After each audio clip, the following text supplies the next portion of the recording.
आज मुझे साक्ष्य चाहिए कि कर्ण श्रेष्ठ क्यों है। मैं तुम्हें सिद्ध करके दिखाता हूं, कदाचित उसके पश्चात तुम्हें विश्वास हो जाए। यदि फिर भी विश्वास ना हुआ तो मैं वचन देता हूं पार्थ, कर्ण की प्रशंसा तो दूर, तुम्हारे समक्ष उसका नाम तक नहीं लूंगा। मैं परीक्षा के लिए तैयार हूं।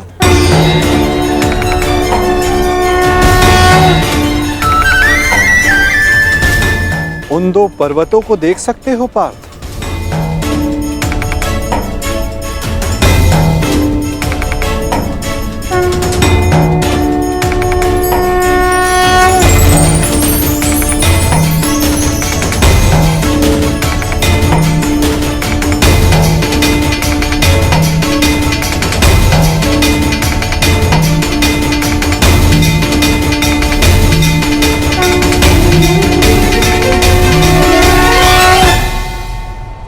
स्वर्ण पर्वत?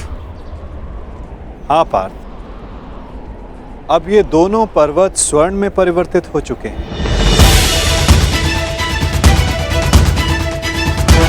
अति सुंदर।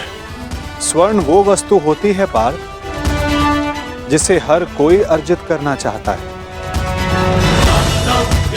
और अब मैं ये कहता हूं कि इन दोनों स्वर्ण पर्वतों पर तुम्हारा अधिकार है। और मैं ये चाहता हूं कि इन दोनों स्वर्ण पर्वतों को समान मात्रा में बांटकर इन ग्राम वासियों में दान कर दो। परंतु पार्थ, एक बात का स्मरण रखना, इन पर्वतों का सारा स्वर्ण दान करना होगा। स्वीकार है तुम्हें?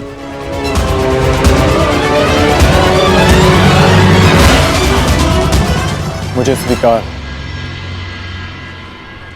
आज्ञा दीजिए मां। ग्रामवासियों,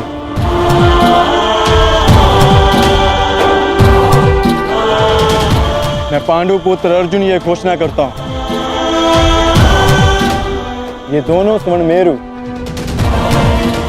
समान मात्रा में विभाजित करके आप सबको दान में दिए जाएंगे।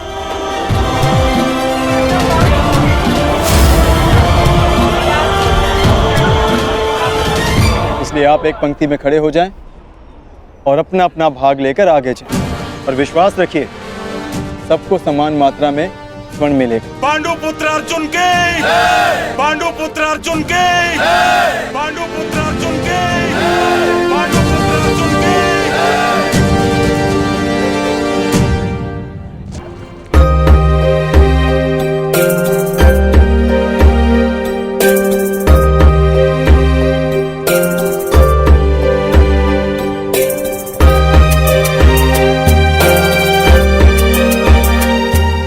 ये लोग तो पहले भी अपने भाग का स्वर्ण ले चुके हैं।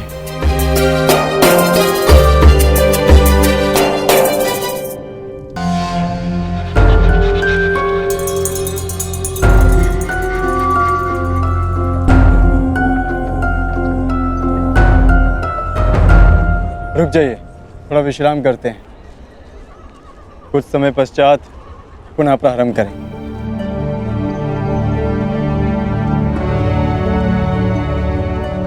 क्षमा चाहता हूं माधव, परंतु मैं ये जानना चाहता हूं कि आपकी ये परीक्षा कब समाप्त होगी।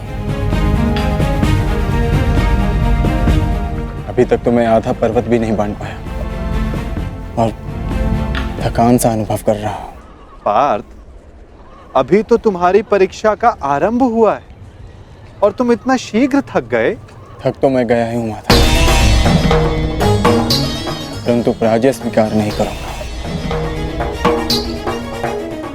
क्षमा चाहता हूं माधव, परंतु अभी तक मुझे आपकी इस परीक्षा में आपका उद्देश्य समझ नहीं आया। ठीक है पार्थ, मैं तुम्हें अपना उद्देश्य बताता हूं। इस कहानी का दूसरा कोण तुम्हारे समक्ष लाता हूं। अब तुम्हें स्वर्ण नहीं बांटना है, बस यहां खड़े रहकर जो कुछ भी घटित होगा उसका साक्षी बनना है।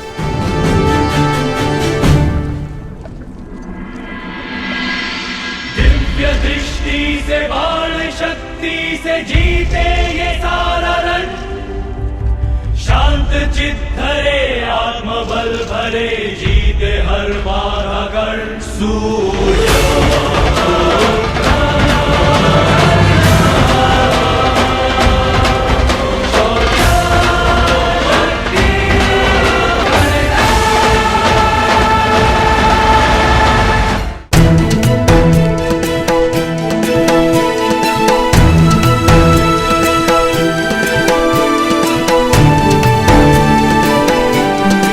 प्रणिपात वासुदेव।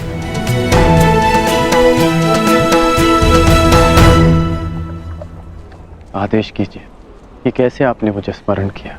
मित्र, एक महत्वपूर्ण कार्य के लिए तुम्हारी सहायता चाहिए मुझे।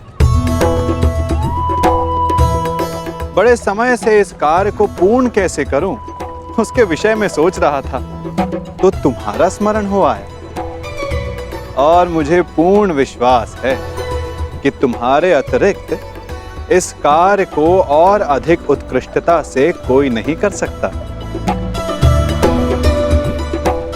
ये मेरा सौभाग्य है कि आपने मुझे अपना मंतव्य पूर्ण करने के लिए योग्य समझा। वो तो स्वर्ण पर्वत देख सकते हो मित्र।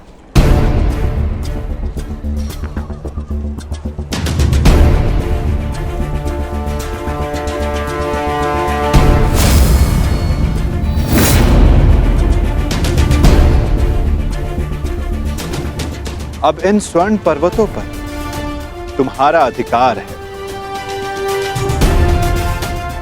और मैं चाहता हूं कि इन स्वर्ण पर्वतों को तुम समान मात्रा में बांटकर इन ग्राम वासियों में दान कर दो। परंतु एक बात का स्मरण रखना मित्र, इन दोनों स्वर्ण पर्वतों का सारा स्वर्ण दान करना होगा। जो आदेश वासुदेव।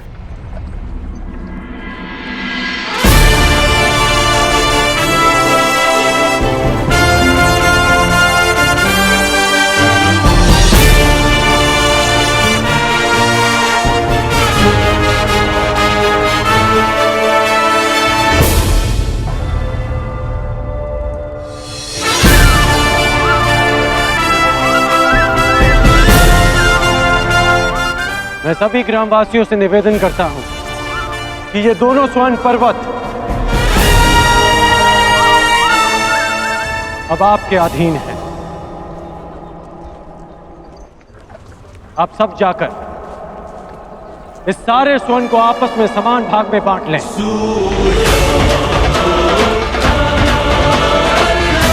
जाइए।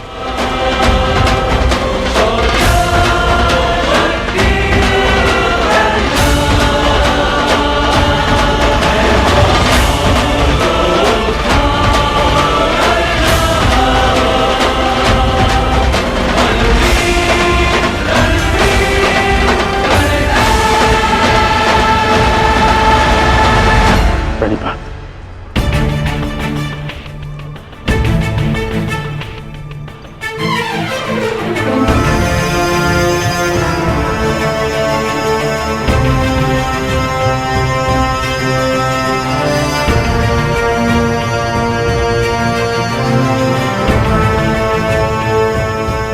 तुम्हें ये स्वर्ण इन ग्राम वासियों में बांटना था, परंतु तुम भी इन ग्राम वासियों की भांति ही स्वर्ण के प्रति आकर्षित हुए। कदाचित तुम स्वर्ण को ऐश्वर्य और सम्मान प्राप्त करने की वस्तु समझते हो। तुमने अपने अनुमान से इस स्वर्ण को इन लोगों में दान किया, परंतु तुम्हें इसका ज्ञात नहीं था कि किसको कितनी आवश्यकता है। और कर्ण के मन में इस स्वर्ण को लेकर कोई आकर्षण, कोई लालच नहीं था पार्थ। और ये सब ग्राम वासियों में दान करके वो वापस लौट गया। पार्थ, जिस पर दान करने का उत्तरदायित्व हो, उसके मन में वस्तु के प्रति लोभ नहीं होना चाहिए।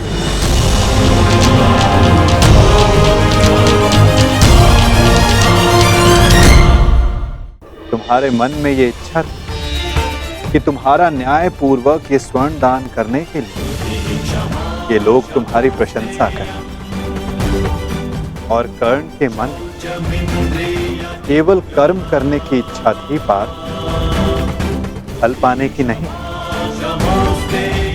ये वितरांग गुण, ये विरक्ति मनुष्य का लक्ष्य पाने की, उसका दान करने के संकल्प को दर्शाता है। एक समय था पार्थ कि तुम केवल चिड़िया की आंख को देखते थे, परंतु आज तुमने केवल चिड़िया की आंख को नहीं, पूरी चिड़िया को देखा। उसकी चाह पूर्ण करने की राह को देखा। और यही अंतर है तुम में और कर्ण में पार्थ, वही अंतर जो एक सामान्य मनुष्य और विशेष मनुष्य में होता है। मैं आपका तात्पर्य समझ गया माता, और ये भी समझ गया कि आपके हृदय में कर्ण का स्थान मेरे स्थान से ऊपर क्यों है। नहीं पार्थ, ऐसा नहीं है। तुम भी मेरे लिए अत्यधिक प्रिय हो,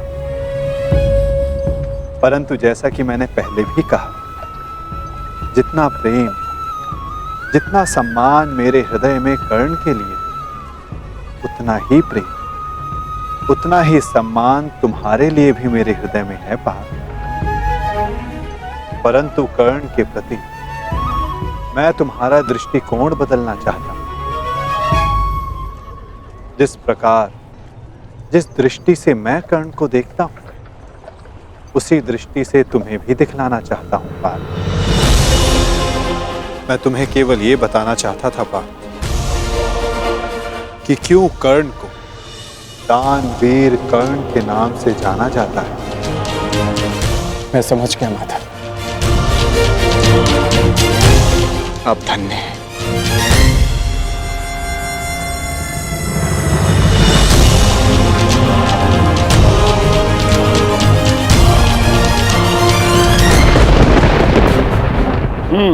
बड़ा दानवीर है ये कर्ण वासुदेव। आपकी परीक्षा तो पूर्ण हो गई, अब मेरी बारी। अब मैं बताऊंगा कि दानवीर होने के नाम पर कितना बड़ा ढोंग कर रहा है ये कर्ण। अब केवल अर्जुन को ही नहीं, पूरे संसार को ज्ञात होगा ये सूर्यपुत्र कर्ण कितना महान दानवीर है।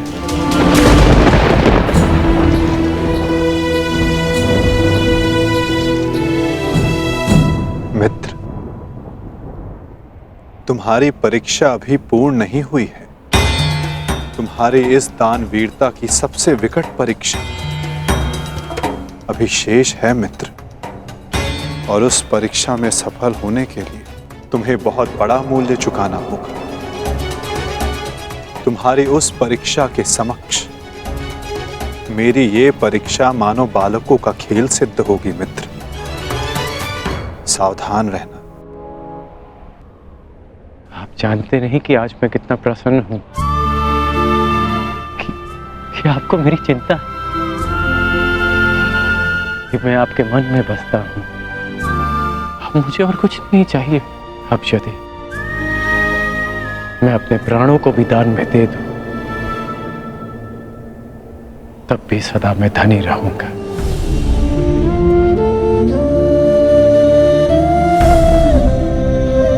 बड़ी बात वासुदेव।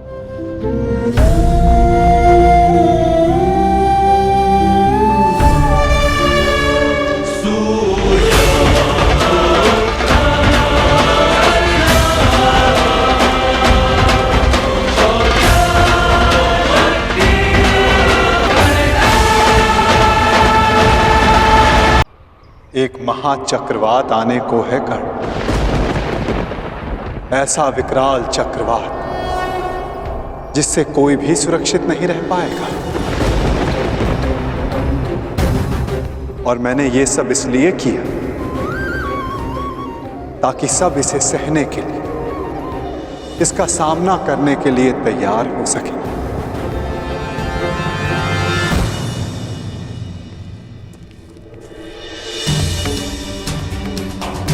माताश्री, अब हमारे पीछे कोई नहीं। परंतु हमें शीघ्र ही जाना होगा ना, माता प्रतीक्षा कर रही होंगी। हमारे विलंब से चिंतित हो जाती हैं वो।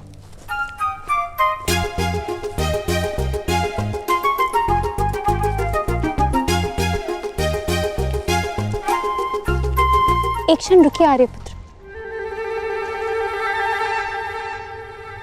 सूर्यास्त हो चला है, आप तीनों ब्राह्मण संध्या बंधन नहीं करेंगे?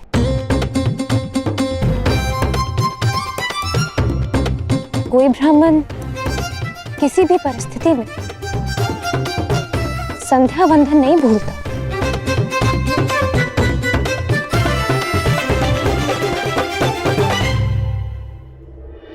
अपना परिचय दीजिए आर्यपुत्र, आपका गोत्र, आपका पंथ, आपका नाम क्या है? आपकी पत्नी जानना चाहती है धनुर्धारी।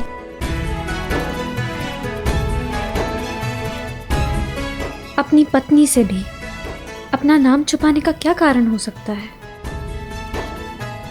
उस पत्नी से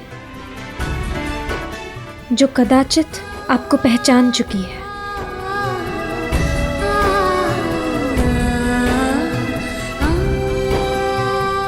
एक पत्नी होने के नाते आपका नाम लेना नीति सम्मत नहीं, परंतु आपकी आज्ञा हो तो क्या मैं आपका संभावित नाम ले सकती हूँ?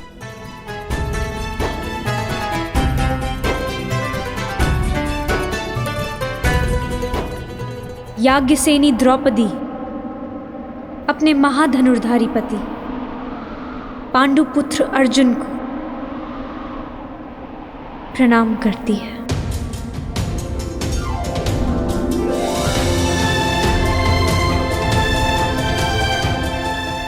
प्रणिपात आर्य अर्जुन।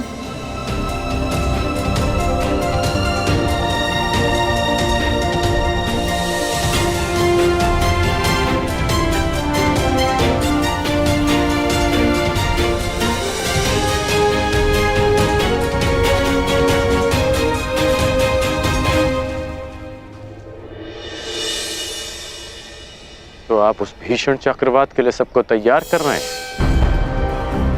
सबको, एक पाषाण को भी और एक पंख को भी।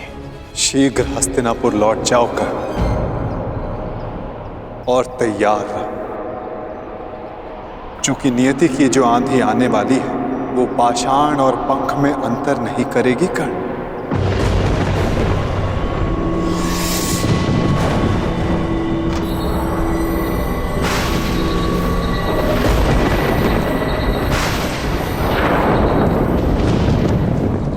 लगता है चक्रवात आने वाला है भ्राता।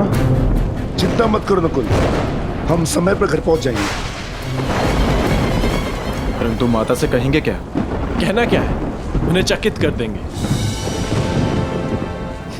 हाँ, चकित ही सही, परंतु माता के मुख पर मुस्कान तो आएगी।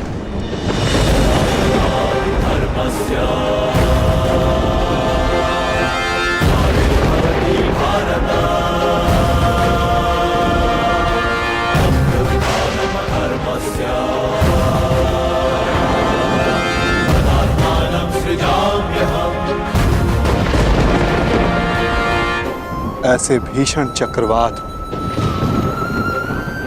पाषाण भी पंख बनकर उड़ जाता है कर्ण।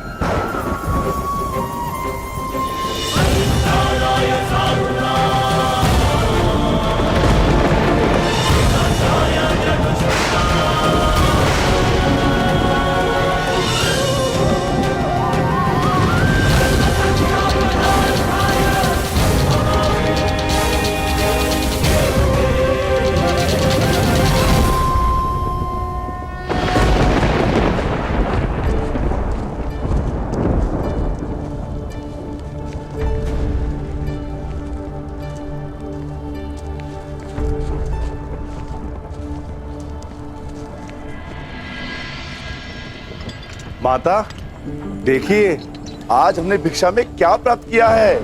देखना क्या है, भिक्षा ही लाए होगे ना। माता श्री आपको देखना चाहिए। आप चकित रह जाएंगी। आ रही हूँ भीम। शीघ्रता कीजिए माता। ऐसी भी क्या शीघ्रता, जो भी लाए हो तुम पांचों भाई सदा की भांति उसे आपस में बांट लो।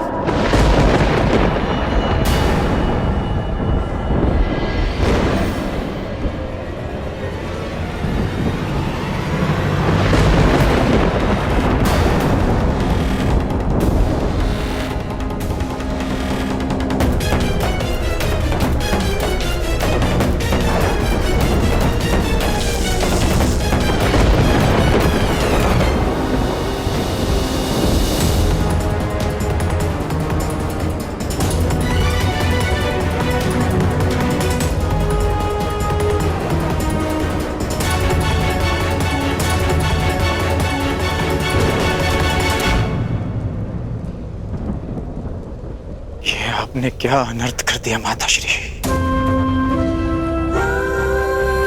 पुत्र, मैंने जो कहा भूलवश कहा।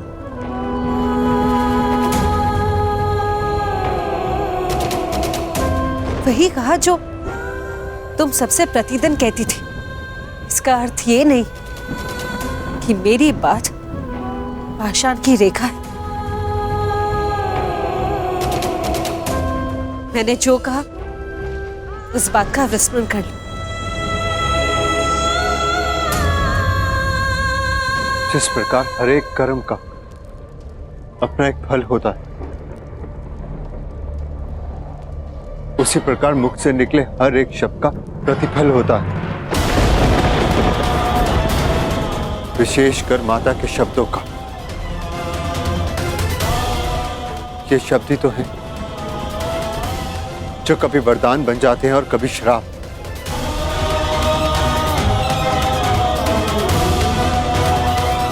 माता का वाग्दान माता की आज्ञा है, जो ना तो कभी भुलाया जा सकता है और ना लौटाया जा सकता है।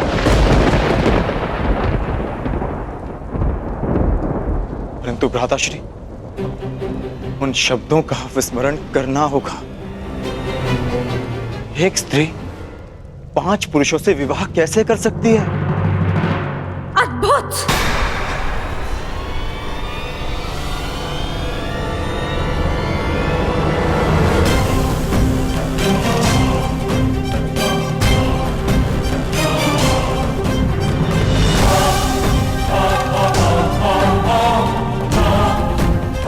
मुझे लगा था कि ये 5 वीर माता के वचनों को उपहास समझकर टाल देंगे, परंतु उस बात पर हंसना तो दूर, एक मुस्कान तक नहीं है किसी के मुख पर।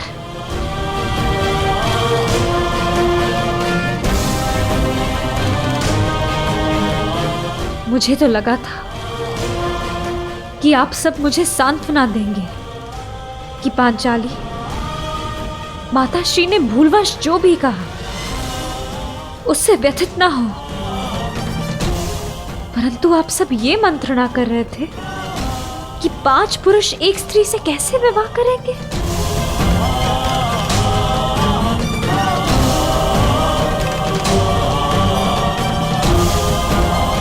जिस स्त्री की लाज, उसका जीवन इन शब्दों ने दांव पर लगा दिया, उसकी तनिक भी चिंता नहीं किसी को। स्त्री को भिक्षा की रोटी समझ लिया आप सबने।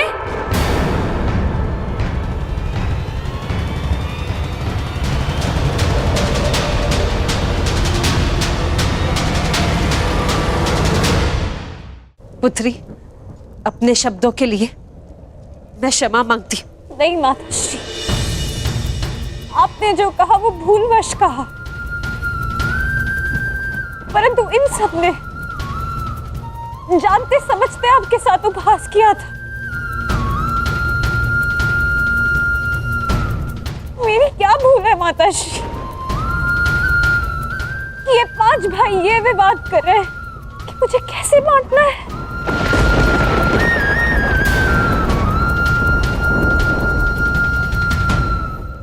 आपने मुझे स्वयंवर में वरा है आर्य अर्जुन, महाधनुष पर प्रत्यंचा चढ़ाकर असंभव लक्ष्य को भेद कर आपने अपनी वीरता तो सिद्ध कर दी, परंतु अपना उत्तरदायित्व नहीं समझा। जिसके बाणों ने आर्यव्रत के समस्त वीरों के बाण काट दिए, वो अपनी माता के वचनों को क्यों नहीं काट सका?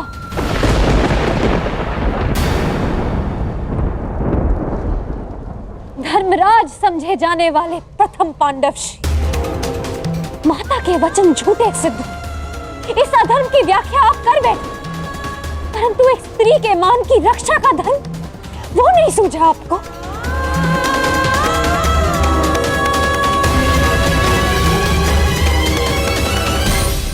एक परिणीता विवाह के पश्चात जब अपने ससुराल आती है तो उसकी केवल एक ही इच्छा होती है कि उसका नया परिवार उसके घर में उसका स्वागत करे।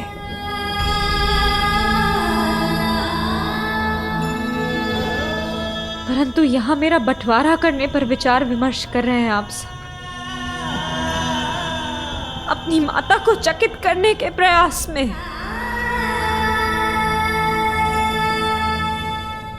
आप सबने मेरा उपहास बना दिया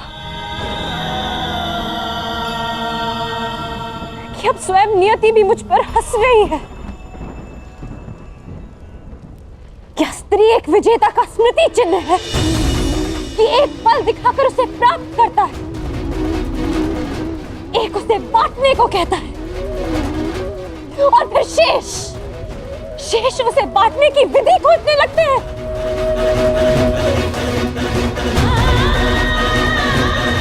महाबलशाली वृकोदर भीम, जिसने एक विशाल वृक्ष उठाकर मेरी रक्षा की चुनौती ली थी, पवन वेग से युद्ध किया, क्या वो उस पांचाली को उसका मान बनाए रखने का आश्वासन नहीं देगा? जो पांचाली नियति की आंधियों में उड़ी जा रही है, क्या यही इस पांचाली का प्रारब्ध है आर्या?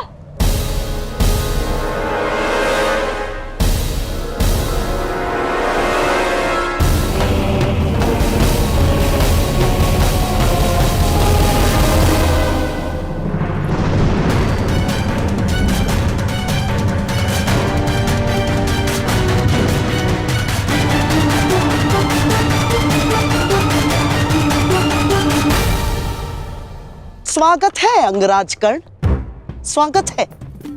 पांचाल से साथ ही निकले थे, यहाँ पहुंचने में बड़ा विलंब कर दिया आपने। मार्ग में कुछ अशुभ घटित हुआ था क्या? नहीं,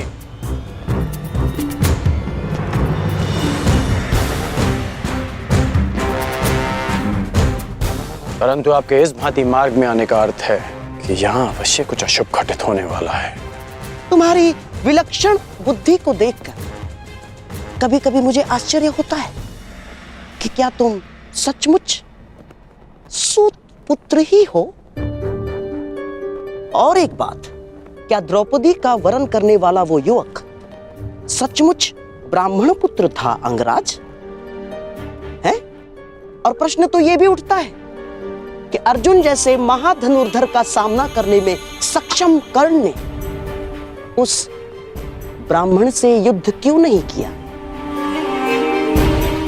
अर्थात परशुराम शिष्य को पराजय का भय हो ही नहीं सकता। तो उस युद्ध से पीछे हटने का कारण क्या था अंगराज कर्ण? क्योंकि एक सच्चा योद्धा युद्ध नीति का पालन करता है, वो ना कारण किसी से युद्ध करता है और ना किसी का अधिकार छीनता है। उस युवक ने अपने बल और कौशल से वो स्वयंवर जीता है। परंतु ये बात आप कैसे समझ सकते हैं? क्योंकि हाथों में बांसें रखकर षड्यंत्र रचने वाला एक सच्चे योद्धा का मन नहीं समझ सकता।